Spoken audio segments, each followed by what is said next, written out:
Redki ljudje so še takšni kot ti, vsem se neskončno mudi. Nova odvisnost na pohodu, ne? In to je odvisnost od ega in pa od našega lastnega uma, naših lastnih misli. Jezik je seveda tudi rezultat našega razumevanja življenja. Da pot med nama se razdeli. Pozabi, da si oče, pozabi, da si sin, pozabi, da si partner, pozabi, da si izobražen, pozabi, da si, ko vse to odstraniš, kaj ostane? Ker brez besed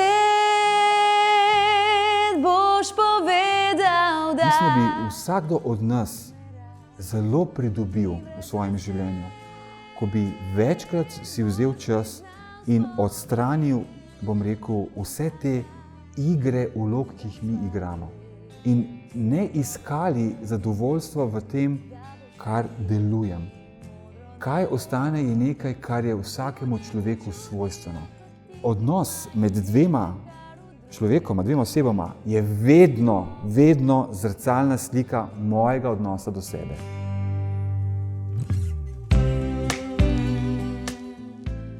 Človek človeku bližina se zdi, če mu ob strani stoji. In ne glede, kaj med nama se kdaj zgodi, vem, da ob meni boš ti. Dober večer, Matjaž Juhart, in hvala, da ste tukaj ob meni z nami v Sensa pogovorih, pravkar ste odpeli pesem Tople oči.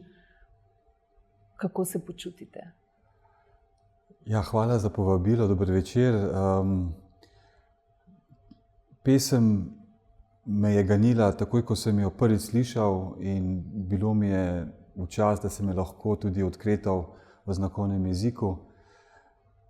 Besedilo mi je izredno blizu, kajti besedilo govori o tem, da ne rabiš veliko besed, da sporočiš to, kar ti je pomembno, in to, da je človek človeku. Mislim, da v naših časih pozabljamo, kaj pomeni biti človek človeku. In nocoj bova govorila o odnosih. Jaz, ti, midva, dvojina, kaj ne? Slovenščina je tukaj zelo izjemna, posebna. Kje pa se pravzaprav začne odnos? V dvojini ali kje drugje? No, ko so pri dvojini, zagotovo je to ena lepa posebnost slovenskega jezika. Je pa lahko dvojina, oziroma jaz si rajši rečem dualnost, lahko zelo nevarna. Pravzaprav je lahko izvor veliko bolečinam, trpljenju. Tako da odnos seveda se začne najprej s samim seboj. Na to pa, kakšen imamo mi odnos do sebe, pravzaprav mi tudi odnos do ljudi okoli sebe. Včasih se nekoga jezimo, ko eksplodira in bruha iz njega, ne vem kaj še vse na nas račun, ne? Takrat vemo, da pravzaprav, ko nekdo grdo govori o nekom drugem, pravzaprav govori o sebi. Omenjali ste dualnost. Kaj ste mislili s tem? Dualnost je nekaj, kar pravzaprav se je razvijalo, tako jaz razumem, skozi čas, skozi razvoj človeštva. Sam osebno menim, da človek si še vedno najraje postavlja najtežje vprašanje, kdo sem. Mislim, da je to eno najtežjih vprašanj, na katera človek išče odgovor. In lahko je nevarno, pravzaprav, ko to dualnost igraš v sam sebi. Jaz sem, na primer, ta primer. Torej, že ta naziv jaz sem govori o taki nevarni dualnosti, ne? Kdo je zdaj ta jaz in kdo je zdaj ta sem? In v psihologiji, na tem področju je zelo nevarno, iz kje človek izbira ta sem. Beseda sem izvira iz beseda biti, ne, obstajati. Jaz obstajam. In velikokrat se človek sprašuje, kaj je tisto, kar v meni obstaja. In mislim, da smo vstopili v obdobje človeštva, kjer smo razvili poleg mnogih odvisnosti, tudi odvisnost od samega sebe. Odvisnosti od jaz sem. Ego torej. Ego je na pohodu. Tako. Beseda ego je prava beseda. Mogoče samo na kratko, ker ti marsikdo pojmuje ego kot nekaj, mogoče nimamo iste razlage, kaj ta ego je. No? Jaz se zelo rad poslužujem razlage recimo Freuda, ki pravi, ne, najprej je id, potem je ego, ne, in potem je nadego. Ne. Torej, če je id, vsak človek ima neke svoje potrebe, ki jih uresničuje, ne, je pravzaprav aktivacija naših misli, ne, je to ego. In ta odvisnost od misli, jaz pravim, da je to neka nova odvisnost, ki se širi kot rak in povzroča hudo trpljenje v ljudeh. Kako naj bi se človek opolnomočil, kaj naj bi postal, preden gre v odnos še z nekom? Vsako stvar, ki jo gradimo v življenju, bodi si hišo ali odnos, je zelo pomemben, da so zdravi temelji. No? In ravno to, ta razlaga, ki je bila toliko let nazaj že znana o tem idu pa egu, ne? Id govori o nekih potrebah. Ne? Vsak človek ima potrebe. Biti ljubljen, biti sprejet, biti kompetenten, biti uspešen. In to je nekaj, kar je v človeku vgrajeno. In to je nekaj popolnoma normalnega. Potem pa nastopi ta ego, ne? Ki so ga prej omenila. Je pa ego se razvil iz razmišljanja o tem, kdo sem. In jaz dejansko sem imel priložnost že pred leti živeti z Indijanci 2 leti, sem nekako z njimi bival in mi je bilo zelo fascinantno, ko sem bil v taki kulturi, ker se oni niso spraševali, kdo sem. Ne? Torej, takrat se niso spraševali, ne, kaj imam, kaj nimam, kaj sem, kaj nisem. Ne? Čeprav so bila zelo jasna tista plemena in tako naprej. Vprašanje, kdo sem, kaj sem, lahko tolmačimo pravzaprav iz ega. In ego obožuje bolečino, obožuje trpljenje, obožuje tekmovalnost, primerjanje, obožuje nezadovoljstvo človekov. Ne? In ko se človek vede, poskuša zadovoljiti ta svoj ego. No, ampak našteli ste vse značilnosti, ki so tako tipične za današnjo družbo.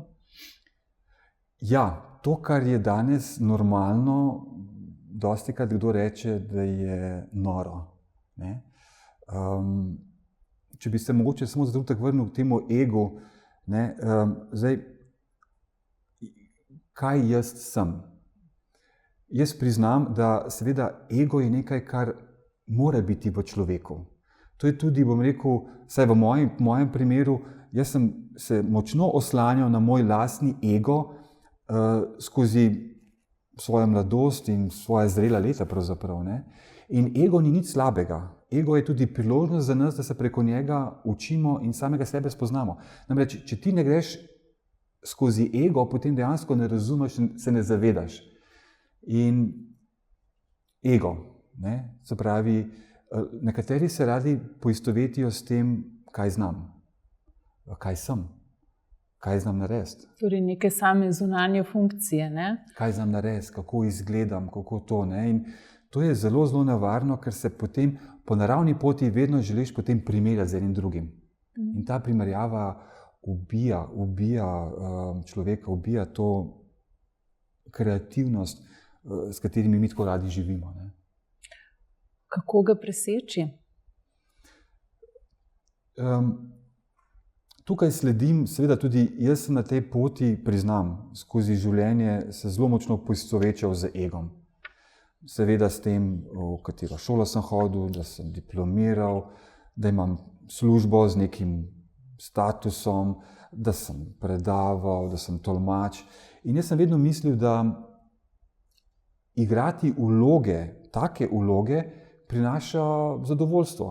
In so mi prinašali zadovoljstvo na kratki rok. Na dolgi rok sem pa ugotovil, da pravzaprav je vedno vzadej neko nezadovoljstvo. Če se jaz ali pa kdorkoli izmed nas poistoveča s tem, kaj znam narediti, koga poznam celo, potem ugotoviš, da si tukaj vedno lahko prekratek. Preseči je, bom rekel, v fazi odkrivanja tega je zelo pomembno, da se človek najprej tega zaveda. Da najprej pravzaprav razume, kognitivno razume, pravzaprav, kaj je ego, iz kje je ego nastal, da smo mi pravzaprav ujetniki ega, da smo sužnji naših lastnih misli. Ko se tega zavedamo, je potem naslednji korak, pač to so koraki, s katerimi pač gremo skozi življenje, je sprejemanje. Sprejeti situacijo takšno, kakršna je. Zavedanje, sprejemanje in šele potem pravzaprav nastane prostor, da nekaj v tebi umre. Človek pravzaprav mora umreti, predno dejansko umre. Umreti v smislu, umreti ta ego, ki je tak naš, bom rekel, povzročitelj trpljenja pravzaprav. Ko ta ego umre, pravzaprav šele nastane prostor, kjer lahko zaživiš. Se pravi, najprej zavedanje, nato sprejemanje, nato, bom rekel, nek proces odmiranja, kjer daje prostor novemu rojstvu. Veste, to je zelo podobno je tudi, če se srečaš recimo program alkoholikov ali odvisnežev, je zelo podoben program. Jaz pa nekako seznanjam, opolnomočam ljudi, da je pravzaprav nova odvisnost na pohodu, in to je odvisnost od ega in pa od našega lastnega uma, naših lastnih misli. Včasih smo bili veseli, če si rekel, koliko si pameten, kaj se znaš povedati, kaj se znaš narediti. Ne vem, kateri filozof si rekel, mislim, torej sem. Torej, če si pa mislil, potem pa si. In ugotavljamo, da ta misel pravzaprav ubija človeštvo, ubija človeka. Se pravi, ne da jih nadzorujemo, ampak da jih preprosto spustimo. Mislim, jaz boljše ne mogu reči. Ja, enostavno takih naših lastnih misli ne moremo nadzorovati. Včasih domislim, jaz mislim, jaz razmišljam. A smo se kdaj ujeli, da pravzaprav misli same pridejo? Mi pravzaprav zelo redko sami ustvarjamo ene misli. Misli pridejo k nam in potem mi z njimi sledimo. Pride ta misel in mi jim sledimo. Veste, kaj je bolj nevarno? Ne, da jim samo sledimo, mi jim celo verjamemo. Mi verjamemo našim lastnim mislim. Naše misli so zakon, so resnica. No, ampak ravno zato, ker nam ta ego kar naprej nekaj prišepetava. Ta ego nam prišepetava iz naše podzavesti, naših izkušenj iz otroštva, iz družine primarne.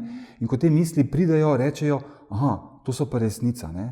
In kolikrat jaz pravzaprav vidim ljudi, ko nekako sodelujemo skupaj, nisem dovolj lep, nisem dovolj uspešen, nimam primerne izobrazbe.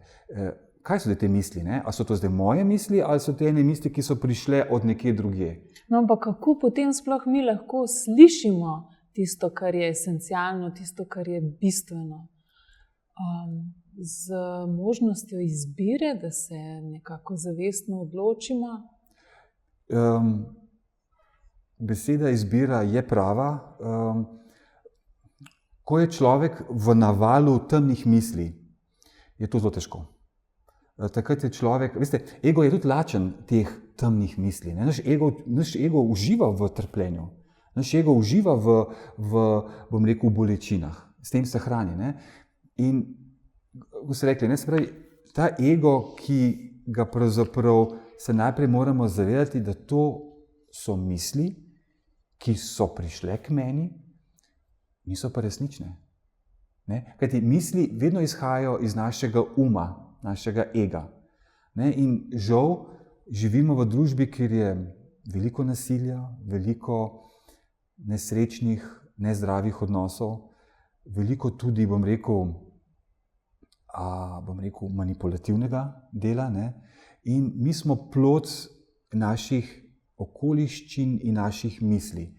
Tako da, če se najprej te misli zavedamo, jih sprejmemo, da so, z njimi živimo in si rečemo, ok, tukaj si, nisi moja, ne verjamem ti, zakaj bi ti, ne? Let it go, spusti. Ne? To je proces, ki se ga pač človek mora naučiti, spoznati, ne toliko naučiti, spoznati, ni pa to pot iskanja, ne? Ker vedno vsi iščemo, zadnje čase prebiram literaturo, seminarje. Veste, danes je zelo moderno, da ljudje predavajo o stresu, o izgorelosti, o medsebojnih odnosih, o napetostih, nasilju, bom rekel, o odvisnostih in tako naprej. In povsod, kamor grem in poslušam, poučujejo neke tehnike. Ne? Iskanje rešitev v tehnikah, v metodah in tako naprej. Jaz rajše uporabljam besedo odkrivanje. Odkrivanje, kajti te resnice, ki so v nas samih. Samo treba jih je, bom rekel, na ustrezen način odlupiti stran. A veste, moja starša sta, bom rekel, invalida, bom rekel, slabše izobražena in seveda teh vzpodbud jaz doma nisem imel. In sem jaz od doma navlekel kar dosti takih negativnih projekcij, ne? In s katerimi se jaz še dan danes soočam. Ne? Pridejo in se moram naučiti, da jih, da mi rečem... Ta program spremenite preprosto, ne? Se osvobodite. To pa je, beseda osvoboditev je ena meni najljubših besed posledic te poti. Ko dejansko človek, bom rekel, olupi stran te miselne projekcije. Veste, mi smo polni enih zgodbic.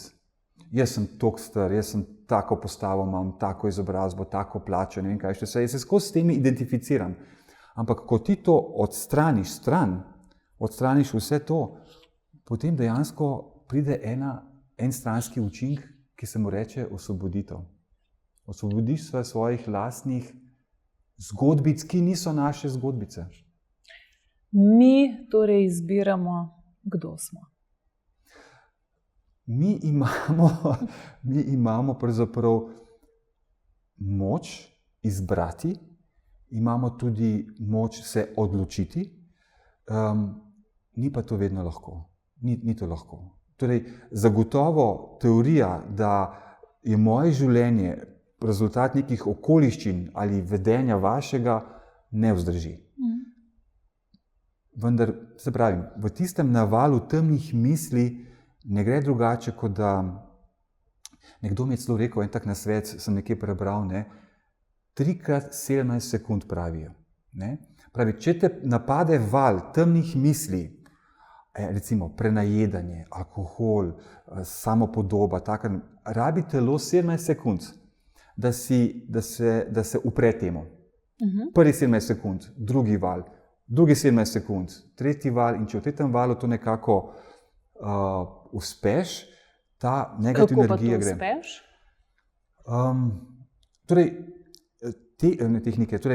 Načini, kako to narediš, jih je več. Zahteva pa to trening. Recimo en tak zelo, bom rekel, zelo preprost recept je, torej, danes nisi bil uspešen v službi, sestanek ti ni uspel. Na poti domov razmišljaš, kako boš odprl hladilnik in pojedel tisto tortico. Veš pa, da če boš ono tortico pojedel, da boš mogel vse pojesti, kar je v hladilniku. Ker želiš s hrano nekako pomiriti svojo čustveno stisko. Ali je to služba, ali je to partnerski odnos, ali je to karkoli drugega. Ne? In seveda na poti domov o tem razmišljaš in v bistvu še predno parkiraš avto pred blokom, je tortica že v tebi in vse, kar je v hladilniku. Ne? Torej, prva stvar je, da to prepoznaš, rečeš, aha, to so misli, ki niso moje misli. Ne? In seveda umsko uporabiš sredstvo, da to odženeš stran. Recimo, to je ena zadeva. Recimo, tisti trenutek neka meditacija ali molitev ali umiritev mogoče ne zaleže, ker je naval teh čutov tako močen. Ne? Recimo, zmiselno odbiješ, te misli niso moje misli. Sestanek morda ni bil uspešen, ampak ni rezultat tega sestanka vse v mojih rokah. Na nekaterimi stvari enostavno nimam vpliva. In na tistimi stvari, ki nimam vpliva, ni moja zgodba. Ne? In dostikrat rečeš, ne, v službi je bilo zelo slabo, ne? Slabo si vodil sejo. A je to zdaj res? Ne? To je zdaj tvoje videnje. Ne? Recimo, en tak primer, recimo, na zadnje sem bil na enem sestanku, pa mi nekdo reče, Matjaž, mogo bi po mizi udariti. Te po mizi že enkrat udar. Ne? Seveda, nekdo, ki mi to reče, jaz pol to rečem, aha, se pravi, ta oseba verjame, da če boš usekal po mizi, da lahko spremeniš okoliščine. Ne? Jaz v to ne verjamem. Ne? Jaz ne verjamem, da imam vpliv, torej, če mislim, da imam jaz vpliv nad vami ali pa nad svojim otrokom, da bo delal to, kar jaz hočem, je to nevarna pot. Kaj je to zdrav odnos? Zdrav odnos v prvi vrsti seveda je zdrav odnos samim sabo, da to razumeš. In da znaš tudi daj reči ne. In da pravzaprav postaviš, da sebe najdeš. Zdrav odnos zame pomeni pravzaprav v procesu nekega vodenja, svetovanja je, da najprej postaviš sebe, da postaneš pristen in prisoten.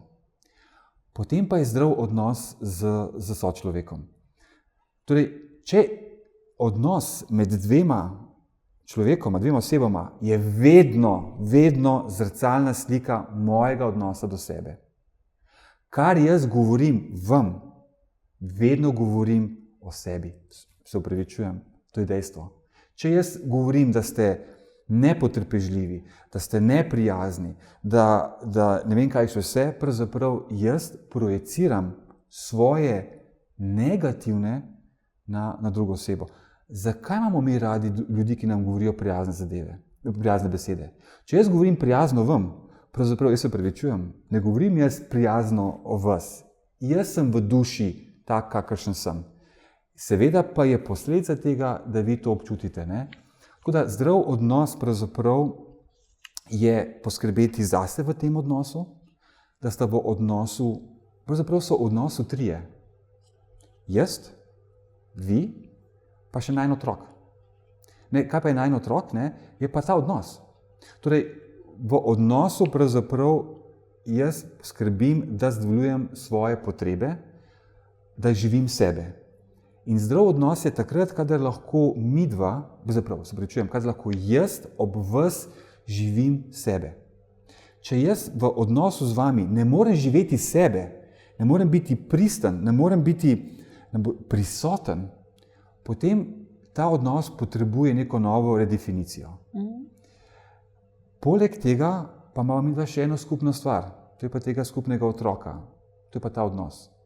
Skrbeti morava, ko jaz skrbim za sebe, da tudi skrbim za najin odnos. Jaz ne morem skrbeti za vas, vi morate poskrbeti zase, a hkrati mi, da skupaj skrbiva za ta odnos, da seveda teče. Kaj pa, če uporabljava različni jezik? Všeč mi je ena prigoda, ki pravi, ne, ko so obiskali Dalaj Lamo nekateri, ne, in so vprašali, kaj pa je vaša samopodoba, kateri jezik pa vi govorite. Ne. Pa je Dalaj Lama rekel, ne, kaj pa je to samopodoba, jaz ne poznam tega izraza. Ne. Dalaj Lama oziroma budizem govori o tem, da pravzaprav odnosa sami s sabo nimaš. Ne. In pravi, ne, moja vera je prijaznost. To je jezik vseh ljudi. Ne. Vendar seveda, lahko v našem odnosu zaradi naših preteklih izkušenj, zaradi različnega razumevanja življenja, odnosa, govoriva različni jezik. In konflikt med ljudmi je velikokrat, največkrat, ni zato, da vi meni bi bili všeč ali pa da bi se jaz z vami skregal, ampak zato, ker govoriva različni jezik. In različni jezik, poimenovanje iste stvari z drugačnim pogledom povzroča trenja. Ne? Zato imamo pravzaprav dvoje ušesa, pa dvoje oči, pa samo ena usta. Ne? Včasih je bolje, da manj govorimo, pa več poslušamo, pa bolj opazujemo, da se potem lažje razumemo. Ne? Jezik je seveda tudi rezultat našega razumevanja življenja. Ne? Veste, lahko je recimo prijaznost za mene nekaj drugega kot za vas. Ne? Lahko je ljubezen nekaj drugega kot za vas. In kateri jezik govorimo, jezik je vedno posledica našega duševnega stanja. Tako kot govoriš, takšno je tvoje duševno stanje. Če govoriš trdo, če govoriš sovražno, jezno ali celo, bom rekel, ne govorim o efektu, včasih smo v efektu taki. Če tako govoriš, je tak jezik zrcalna slika tvojega duševnega stanja. 5 jezikov ljubezni. Ja, to pa mislim, da je Gary Chapman. Ne? Tako Gary je. Chapman, No, on prav govori o tem, kako govorimo različne jezike in kako se lahko povsem zavestno odločamo, kako bomo projicirali pravzaprav sebe v drugega oziroma obratno. Če smem mogoče navezati se, predno povem recimo teh 5 jezikov, bi delil z vami. Pred kratkim sem prebral eno prispodobo iz Svetega pisma, ne, ko Jezus nagovarja svoje apostole, ne, tak primer recimo, ne. Če me ljubite, hranite moje ovce, taka zgodbica iz Svetega pisma, ne. Sem pa potem dobil v roke grški zapis tega, ne, in kako recimo Jezus uporablja 3 različne besede za ljubezen. Ne bom zdaj razpredal, ne bom šel v ta detalj, recimo, ampak on recimo pravi, ne, ali me eros. Pravzaprav on govori o ljubezni kot eros, filija, gapa. Ne, te 3 besede on uporablja. Ne. In potem seveda eros je najnižja, filija in gapa je najvišja. Ne. In potem Jezus pravi apostolu, ne, a ti mene gapa? Ne. Pa pravi on, ja seveda Jezus iz tebe eros. Ne. Aha, Jezus razume, da ga ne razume. Ne. Pravi, okej. A ti mene filija? Pa pravi, pa sem ti že rekel, da je iz tebe eros. Ne. Pa pravi Jezus, okej. A ti mene eros? Pa se veš, da je iz tebe eros, ne? Hrani moje ovce. Ne? Torej, že ta prispodoba govori o tem, kako lahko jezik pravzaprav razumemo tako, kot se zavedamo neke vsebine. Ne? In Gary Chapman je, bom rekel, na en zelo podoben način. Meni je ta Gary Chapman blizu zato, ker pravzaprav dostikrat, ko v procesu svetovanja je partnerski odnos načet, ne? Je zato, ker govorita različne jezike. Ne? To je nekaj, kar je seveda odvisno od zavedanja. Drug nivo jezika pa je, s čim človek pride na ta svet. Bodi si ga starši vzgojijo ali pa, naprimer, ne, jaz recimo lahko v svoji najožji družini vidim, kako smo si zelo, zelo različni. Ne? Chapman govori o 5 jezikih in sicer, pomagajte mi, govori o darilih, besedah, času, uslugah, pa Telesnem dotiku. Pa dotiku. Ne?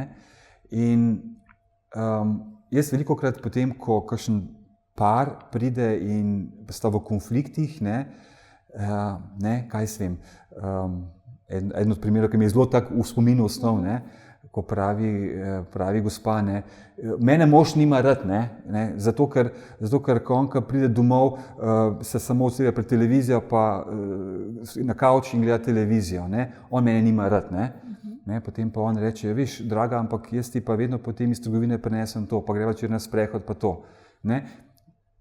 Se pravi, ljudje smo si zelo različni in mi govorimo različne jezike, in različni jeziki so nam pomembni. Recimo zame recimo, moj najmočnejši jezik ljubezni, ki ga dajem, bi jaz rekel, dotik ali pa usluge. Jaz sem imel gluhe starše in kot otrok sem se jaz naučil vedno, služiti in pomagati. In jaz nekako vlečem to linijo tudi do mojih bližnjih. Jaz rad pomagam z nekimi uslugami, z neko spodbudno besedo, do mojih otrok pa vedno, ko se vidimo, se objamemo, pa čeprav ste že veliki punci, se objamemo in dotik mi je zelo pomemben. Recimo, en od mojih hčera, je dotik nekaj, kar ji ne paše, nekaj, kar ne bo dajala, recimo. Se pravi, imamo jezike, eni imamo močnejše jezike, da govorimo lepe besede, da delamo usluge, eni imajo pa rajši, da imajo čas ali pa darila, odvisno. Torej, jezik dajanja in jezik sprejemanja sta tudi lahko različna. Ampak tukaj v teh jezikih gre vendarle lahko tudi za neke vrste zlorabo. Se pravi, usluga, mislim, kje je zdaj tukaj meja med tistim, da smo opolnomočeni, da zmoremo sami, da je vse v nas in v tem morda projiciranju, da mora nekdo drug ali pa pričakovanjih, da mora nekdo drug nekaj namesto nas narediti. Ta beseda zloraba je zelo močna in zelo prisotna, v velikih primerih pa nezavedna, nenamerna. Včasih pa kakšni komercialni zadeve pa so zelo manipulativne. Kdaj je zdravo in kdaj ni? V prvi vrsti je zelo pomembno, da recimo partnerja se zavedata, da obstajajo različni jeziki ljubezni. In da je mogoče njemu pomemben jezik, da partnerici kaže usluge, njej pa je pomemben jezik čas, da gre z njo na sprehod. In če to znate skomunicirati in ugotoviti, da sva si različna, da je to lahko eno bogatstvo. In zakaj se ne bi človek v partnerskem odnosu tudi naučil? Jaz mislim, da je večji problem v partnerskih odnosih ena druga zadeva. Ali je tvoj partner, mož ali ne, tudi tvoj prijatelj? Ne bom rekel najboljši prijatelj. Torej, če stremimo k temu, da je naš partner tudi prijatelj ali celo najboljši prijatelj, potem bomo mi zainteresirani, da bom jaz poznal vas, kaj je tebi pomembno, kaj si jaz želim. In čeprav meni mogoče to malce nenavadno, se bom jaz naučil, da bom to tebi naredil. Če tebi pomembno vsak večer iti na sprehod, da imava čas zase skupaj, je to pomeni, da imaš tebi jezik ljubezni čas. Jaz pa tebi skozi darila kupujem. Tako da je to recimo to. Kdaj pa je to zloraba, je pa takrat, zaznaš pa takrat, kadar v takem odnosu se ne počutiš dobro. Noben se ne počuti dobro, kadar namenoma škoduje drugemu. Nobeden. Razen, če si bolnik. Načeloma pa nimamo tega v sebi, da bi človek hotel delati slabo nekomu drugemu. Če delamo kdaj slabo, je to pravzaprav nehote. In je pač potrebno se tega zavedati, poslušati, pa tudi učiti. Veste, partnerski odnos, življenje v naravi ni lahko. Življenje je težko. Mislim, to se malo čudno sliši, ampak življenje v osnovi je težko. In če veš, da je težko, potem veš, da je partnerski odnos nekaj, kar je treba graditi. In zahteva to nek napor, neko učenje. In vsako učenje je malo boleče. Ampak tukaj smo spet pri zavestni izbiri. Da. Včasih ljudje ne izbiramo takoj, zato ker puščamo pod preprogo. Vse se bo uredilo samo od sebe. Dokler ne pride do razvoja nekih bolezni, avtoimunih bolezni, dokler ni žal. Človek se mora soočiti z nekim hujšim pretresom v življenju. Bolezen, avtoimuna bolezen, odvisnost, smrt, ločitev, nek šok mora biti, da pride do nekih takih novih spoznanj. In šele preizkušnje človeka izoblikujejo. Brez preizkušenj ni razvoja. Brez bolečine in brez preizkušenj ni razvoja.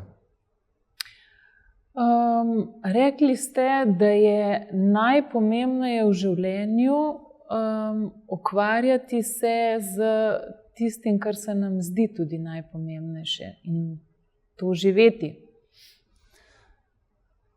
Dostikrat v službi se spomnim, ko imamo neke sestanke, pa smo kar naenkrat obteženi z nekimi nujnimi zadevami, ne, in pozabljamo, kaj je najpomembnejše. Da vrnem močno nazaj na ego. Ne. Ego tu, našemu umu, ni v interesu, da se ukvarjamo s tem, kaj je najpomembnejše, kdo sem. Torej, Freud je bil zelo pameten, bolj ko ga študiram, zelo bil pameten. Ne? On je rekel najprej, zadovoljujem svoje potrebe v odnosu. Ne? Pol je ego, moj razum. Pa on opisuje še nad ego. Ne? In kaj je pravzaprav najpomembnejše? Ego tu je pomembno, kako izgledam, kaj znam, kako bom izpadel, kako bom naredil, koga poznam in kaj še vse. In v tem ni nikoli zadovoljstva. Nikoli. To, kar pa samo osebno sem šel jaz skozi to življenje, ne, pa spoznavam, iz sebe govorim, pa spoznavam, da nekaj, kar druži ljudi, ki smo nekega podobnega razmišljanja, je pravzaprav, da presegamo ta ego. In se sprašujemo pravzaprav, kaj pravzaprav sem. Ne? In mogoče si bom drznil zdaj za kakšno minutko eno vajo narediti. Čisto spontano mi je zdaj prišlo na misel. Ne? Recimo, zelo na kratko, res v minuti, naprimer, ena vaja. Matjaž. Matjaž ta trenutek pozabi, da si ti Matjaž. Matjaž pozabi, da si sekretar nekje v službi, pozabi, da si profesor, pozabi, da si oče, pozabi, da si sin, pozabi, da si partner, pozabi, da si izobražen, pozabi, da si, ko vse to odstraniš. Kaj ostane? Kaj ostane? Ne? Mislim, da bi vsakdo od nas zelo pridobil v svojem življenju, ko bi večkrat si vzel čas in odstranil, bom rekel, vse te igre vlog, ki jih mi igramo. In ne iskali zadovoljstva v tem, kar delujem. Kaj ostane? Kaj ostane je nekaj, kar je vsakemu človeku svojstveno. Srce? Jaz tega ne znam razložiti. To, kar ostane, je nekaj, kar ne morem z besedami opisati, ne? Kje je. A veste, jaz sem včasih rad biologijo, ne? Pa ne? Če bi zdaj imeli operacijo, pa bi odprli možgane, pa srce, kje bi našli tega jaza, ne? Kje bi našli tega Matjaža, ne? Ni več ti Matjaž, ne? Kje bi ga našli? Ne vem, kje bi ga našli, ne? Ampak je. Ta bit je v nas samih. In to, kar jaz odkrivam, spoznavam je, če se jaz identificiram z temi vlogami, bom vedno nezadovoljen. Če pa jaz te vloge dam na stran in za trenutek najdem sebe v tem, je pa to nekaj lepega, nekaj krasnega, nekaj polnega, nekaj živega. Ampak to se ne zgodi kar tako. Kako priti do tega, kako se srečati s to svojo esenco?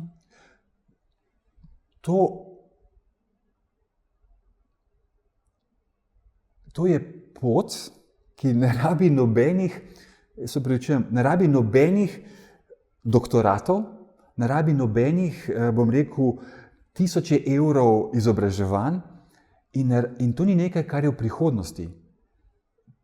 Mi vsi smo že to, kar smo. In dejansko, tudi ta pesem, ki je nekako tople oči in besedilo, ki ste ga delili z nami, je nekaj, kar govori tudi o tem. Če jaz za trenutek se umirim v tišini. Tudi ne rabiš meditacije. Veste, meditacija je vodena, pa te vodi. Če se jaz umirim, odstranim vse te igre, pridem do odgovora, kaj sem.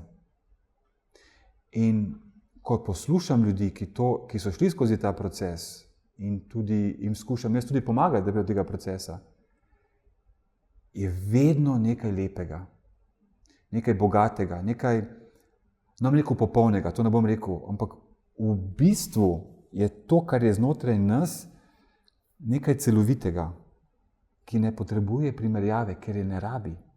Ne potrebuje tekmovanja, ker mu ni pomembno.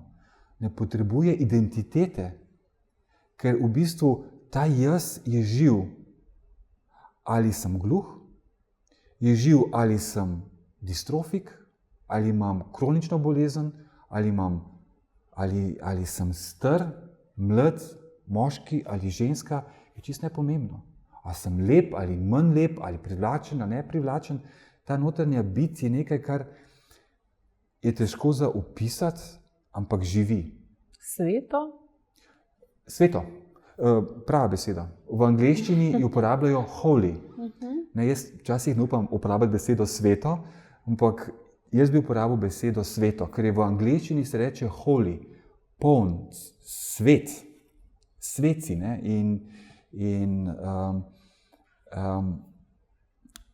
Tisti, ki imajo doma domačo žival, govorim mogoče o psu govorim, ne? Lahko to svetost prepoznajo v živem bitju, v psu. Ne? Pes je vedno prisoten, pes je vedno ljubeč, pes je vedno je tvoj, vedno je pristen, prisoten in ko zagledaš psa in njegove oči, pa ni, da je tvoj pes, kjerkoli pes na cesti, nekaj te potegne k tej živali, nekaj te privlači k temu psu. Kaj te to privlači? Velikost, dlakavost, ušesa, smrček? Ne. To svetost te živali je nekaj, kar je, in ta svetost je tudi v nas samih. In bom rekel, ja, seveda so tehnike, kot je meditacija, kot je joga, kot je molitev, kot je tišina, kot je odklop. Ne? Vse to pomaga, da nekako prideš do tega, kaj je najpomembnejše. Meni je dejansko res škoda življenja, da jaz temeljim svoje življenje nekih mojih vlogah, ki sem igral v življenju. Kajti vsako vlogo, ki sem jo igral nepopolno. Nisem bil najboljši oče, ne partner, ne sin, bil sem pa najboljši, kar sem znal biti. Kaj smo torej? Ali smo duhovna bitja s posvetnimi izkušnjami ali obratno? To je igra, ki jo vsi igramo. Ne? Balansiramo med delovati, ne? Ego ali biti, ne? Sem. Priznam, da sem skoraj celo svoje življenje temeljil bolj na tem, da sem deloval in iskal kratka duhovna odprtja. Ne? Zdaj pa dejansko spoznavam, da je ta pot skozi ego bila edina prava pot, da spoznavam, da vsi skupaj smo duhovna bitja z nekimi zemeljskimi izkušnjami, seveda pa ego konstantno nasili v balans med biti in pa delovati. Kaj je smisel praznikov, ki so pred nami tako rekoč?